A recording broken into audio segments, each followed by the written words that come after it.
Welcome to my channel. Today, we're going to have a duel between Michael Jai White and Tony Jaa. I know this is going to be awesome. Both are deadly fighters of their prime. But what would happen if they were to face each other in a street fight? Who would win? To find out, stick with us through the end. Michael Jai White. Michael is an absolute beast. He's not even a great martial artist, but a great American actor and director. Early life.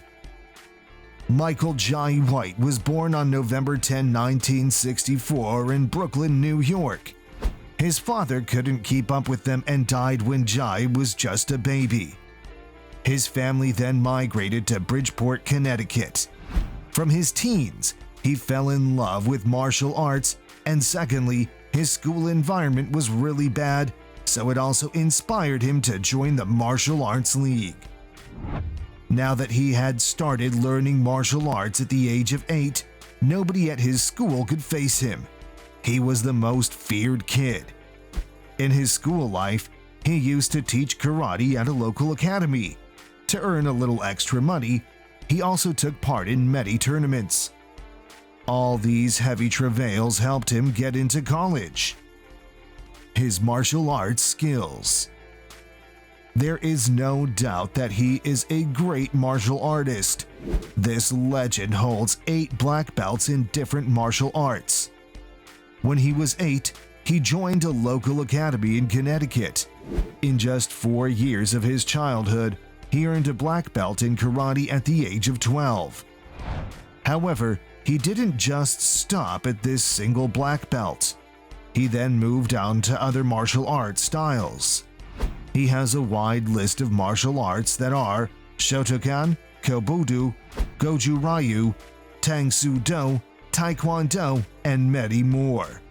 He is a living legend. When all these black belts weren't enough, he went out for Wushu Kung Fu. He is a man of many fighting styles, and that is something his movies deliberate. He doesn't hold any black belt in Wushu Kung Fu, but he practiced it for around 4 years. He is undefeatable.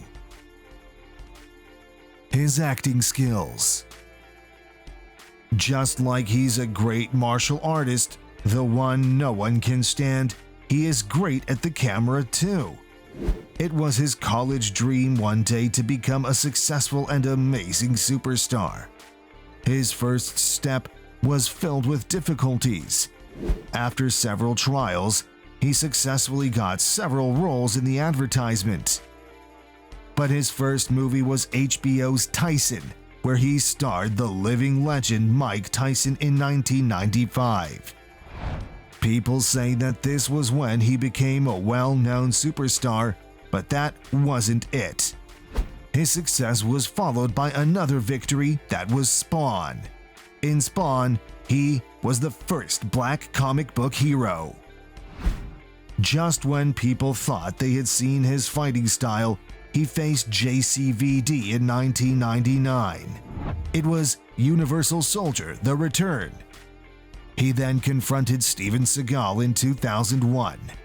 He is such a great superstar and martial artist. Tony Jaa. Tony Jaa, on the other hand, is a Thai martial artist, stuntman, actor, choreographer, director, and so on. His early life. This all-in-one martial artist was born on February 5, 1976. He was born in the rural areas of Surin Province of Thailand. In Thailand, he is famously known as Phantom Jaa. Back when he was just a small boy, he was inspired by the shearing movies of Jackie Chan, Jet Li, and Bruce Lee. He then shared with the media that they are my masters. Bruce Lee is known for his brutal punches, Jackie Chan for his comedy and frantic movies, while Jet Li is very fluid. He said that I combined all of these artworks with some of mine. His martial arts and camera work. He would practice all the moves from the movies in his father's rice paddy. He would practice doing it until he would do the same as the masters did it. Now, to get official training, he joined a local temple at the age of 10. There, he mastered Muay Thai. At the age of 15, he requested to become a stuntman and director Panarit Krai's protege. And that is the point where he was introduced to the world of cinema. He stuck with him for the next 14 years, where he was introduced in so many movies of Pana. During this timeline, the director was heavily influenced by the fighting style and the flash-like speed. During the timeline of 2003, both of them got inspired by the predecessors of Muay Thai, so they worked for about 4 years in the Muay Boran. They were practicing the sheer power of Muay Borna with Tony Jaa. During these years, Tony showed a great influence regarding that. All this hard work resulted in a short film. Later on, that short film will result in Ongbak Muay Thai, which is the most renowned film ever. Before Ongbak, he wasn't that popular, but just after it hit the hitbox, he became a reputed personality. His hard work with Ongbak. Ongbak may be his famed movie, but he did a lot just to create it.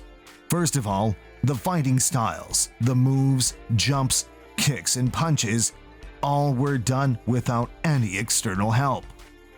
They were directly done by Tony Jaa, without mechanical assistance nor any graphical effects. Yeah, that's right, there were no computer-generated effects.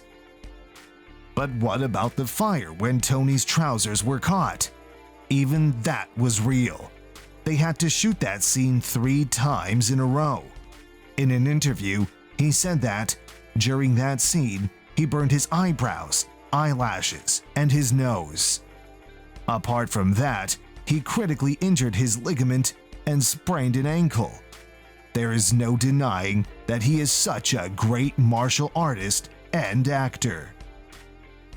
The Duel.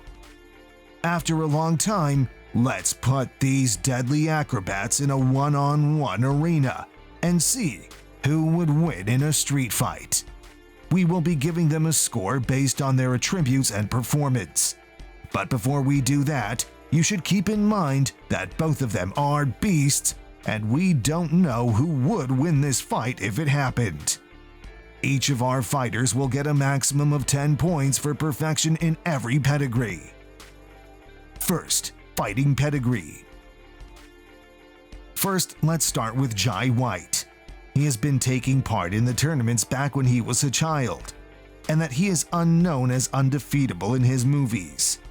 Tony Jaa, on the other hand, is also a deadly fighter and undefeatable, but he wasn't involved in real fights. So, 4.2 for Michael and 4.1 for Tony Jaa. I know the difference is not much, as Michael Jai White only fought a few tournaments when he was just a child. As he grew up, he gave up on it. Physique. Now let's parallel the brutal physique and figure of the two of them. In their prime, Jai White was 6 feet and 1 inch tall and weighed around 235 pounds, while Tony Jaa was 5 feet 6 inches and weighed 134 pounds. Now this is a huge difference between the sizes of these fighters. If we were to score them accordingly, we will end up with 4 for Michael and 3.8 for Tony Jaa. Skills. There is no denying that both of them are deadly skilled. They spent their whole life trying to master martial arts. Michael Jai holds around 8 black belts in martial arts, while Tony is just a master of Muay Thai. But that doesn't mean Tony's a slouch. He is so deadly that he will film some of his movies without GFX and mechanical assistance. So, 4.1 for Michael and 4 for Tony Jaa. Improvisation. Now, both of them are masters and can give each other a hard time. So, it's going to be a tie, and scored them both with 4.1. Verdict. It's time for the final answer. So, who would win?